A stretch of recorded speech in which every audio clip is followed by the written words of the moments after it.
ನಮಸ್ತೆ ವೀಕ್ಷಕರೇ, ನಾವಿವತ್ತು ಕ್ಯಾರಮಲ್ ಕಸ್ಟರ್ಡ್ ಹೇಗೆ ಮಾಡೋದು ಅಂತ ನೋಡೋಣ. ನಾನಿಲ್ಲೊಂದು ಪಾತ್ರೆಯಲ್ಲಿ ಅರ್ಧ ಲೀಟ್ರ್ ಹಾಲಿಗೆ ಸ್ವಲ್ಪ ಸಕ್ಕರೆ ಹಾಕಿ ಕಾಯ್ಲಿಕ್ಕೆ ಇಡ್ತಾ ಇದ್ದೀನಿ. ಇನ್ನೊಂದು ಪಾತ್ರೆಯಲ್ಲಿ 6 ರಿಂದ 7 ಮೊಟ್ಟೆನ ತೊಗೊಂಡು ಅದನ್ನು ಕಂಪ್ಲೀಟಾಗಿ ನಾವು ಬೀಟ್ ಮಾಡ್ಕೋಬೇಕು. ನಾನಿಲ್ಲಿ ವಿಸ್ಕರ್ ಮಿಷಿನನ್ನು ಯೂಸ್ ಮಾಡ್ತಾ ಇದ್ದೀನಿ. ನಿಮ್ಮ ಹತ್ರ ಮಿಷಿನ್ ಇಲ್ಲ ಅಂತಂದರೆ ಕೈಯಲ್ಲಿ ಕೂಡ ಈ ಸ್ಟೈನ್ಲೆಸ್ ವಿಸ್ಕರ್ ಬರುತ್ತೆ ಅಲ್ವಾ, ಅದರಲ್ಲಿ ಕೂಡ ನೀವು ಮಿಕ್ಸ್ ಮಾಡ್ಕೋಬೋದು. ಇದು ಕಂಪ್ಲೀಟಾಗಿ ಇವಾಗ ಬೀಟ್ ಆಗಿದೆ. ನಾನಿವಾಗ ಇದಕ್ಕೆ ಕಾಯಿಸಿಟ್ಕೊಂಡಿರೋ ಹಾಲನ್ನು ಹಾಕಿ ಮತ್ತೆ ಅದನ್ನು ಕಂಪ್ಲೀಟಾಗಿ ಬೀಟ್ ಮಾಡ್ಕೊತೀನಿ. ಪ್ರಾಪರಾಗಿ ಅದು ಬೀಟ್ ಆಗಬೇಕು ಅಷ್ಟೇ. ನೀವು ಯಾವುದನ್ನು ಯೂಸ್ ಮಾಡ್ತಿರೋ ಸ್ಪೂನಲ್ಲಿ ಕೂಡ ಮಾಡ್ಬೋದು, ಹಾಗೇನೂ ಮಾಡ್ಬೋದು. ಸೊ ಇವಾಗ ನಾನಿಲ್ಲಿ ಒಂದು ಪಾತ್ರೆಯಲ್ಲಿ 1-2 ಟೀ ಸ್ಪೂನಷ್ಟು ಸಕ್ಕರೆನ ಹಾಕಿ ಅದನ್ನು ಕಂಪ್ಲೀಟ್ ಮೆಲ್ಟ್ ಆಗೋ ಹಾಗೆ ಮಾಡಿ, ಈಗ ಅದೇ ಪಾತ್ರೆಯಲ್ಲಿ ಸುತ್ತ ಕೂಡ ಅದು ಅಂಟ್ಕೊಳ್ಳೋ ಹಾಗೆ ಮಾಡ್ಕೋಬೇಕು. ಇದನ್ನ ಇವಾಗ ತಣ್ಣಗಾಗಲಿಕ್ಕೆ ಬಿಡೋಣ ಸ್ವಲ್ಪ ಹೊತ್ತು. ಈಗ ಇನ್ನೊಂದು ಇಡ್ಲಿ ಪಾತ್ರೆಯಲ್ಲಿ ಸ್ವಲ್ಪ ನೀರಿಟ್ಟು ಅದರಲ್ಲಿ ಒಂದು ಚಿಕ್ಕ ಸ್ಟ್ಯಾಂಡ್ ಇಡ್ತಾ ಇದ್ದೀನಿ.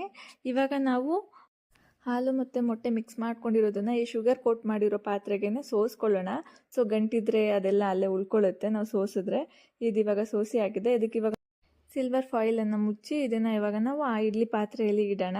ಸೊ ಇದನ್ನು ಇಟ್ಟು ಒಂದು 20 ರಿಂದ 25 ನಿಮಿಷ ಇದನ್ನು ಹಾಗೆ ಬೇಯಲಿಕ್ಕೆ ಬಿಡಬೇಕು. ಅದಾದಮೇಲೆ ನಾವಿದು ಕಂಪ್ಲೀಟಾಗಿ ಬೆಂದಿದೆಯಾ ಇಲ್ವಾ ಅಂತ ಕೂಡ ನಾವು ಚೆಕ್ ಮಾಡಬೇಕು. ಸೊ ಇದು ಇವಾಗ 25 ನಿಮಿಷ ಆಗಿದೆ, ನಾವು ಚೆಕ್ ಮಾಡೋಣ. ಈ ಥರ ಒಂದು ಸ್ಟಿಕ್ಕಲ್ಲಿ ನೀವು ಮಧ್ಯದಲ್ಲಿ ಈ ಥರ ಇಟ್ಟು ನೋಡಿದ್ರೆ ಅದು ಹೀಗೆ ನೀರು ಥರ ಇರಬಾರ್ದು. ಸೊ ಇದಿನ್ನೂ ಬೇಯಬೇಕು. ನಾನು ಇನ್ನೊಂದು 10 ನಿಮಿಷ ಇದನ್ನು ಹಾಗೆ ಬೇಯೋದಕ್ಕೆ ಬಿಡ್ತೀನಿ. ಸೊ ಇದು ಇವಾಗ ಬೆಂದಿ ಆಗಿದೆ. ಇವಾಗ ಓಪನ್ ಮಾಡೋಣ. ಇದು ಇವಾಗ ಕಂಪ್ಲೀಟಾಗಿ ಬೆಂದಿ ಆಗಿದೆ ನೋಡಿ. ಇದು ಇವಾಗ ಪಡ್ಡಿಂಗ್ ಎಲ್ಲ ಚೆನ್ನಾಗಾಗಿದೆ. ಇದನ್ನ ಇವಾಗ ನಾವು ಒಂದು ಪ್ಲೇಟಿಗೆ ಹಾಕೊಳ್ಳೋಣ. ಸೊ ಇವಾಗ ನಾನು ಇದನ್ನು ಪ್ಲೇಟಿಗೆ ಹಾಕೋತಾ ಇದ್ದೀನಿ. ಇದನ್ನ ಇವಾಗ 2 ಅವರ್ಸ್ ನಾವು ಫ್ರಿಡ್ಜಲ್ಲಿ ಇಡೋಣ. ಸೊ ಇದು ಫ್ರೀಝರಲ್ಲಿ ಇಡಬೇಕು ಅಂತ ಏನಿಲ್ಲ, ಜಸ್ಟ್ ಫ್ರಿಡ್ಜಲ್ಲಿ ಇಟ್ಟರೆ ಆಯಿತು. ಸೊ ಇದು ಇವಾಗ ಇಟ್ಟು ಆಗಿದೆ. ಇವಾಗ ಇದು ರೆಡಿ ಇದೆ. ಇದು ಕಟ್ ಮಾಡ್ಕೊಂಡು ತಿಂತಾ ಇರ್ಬೋದು.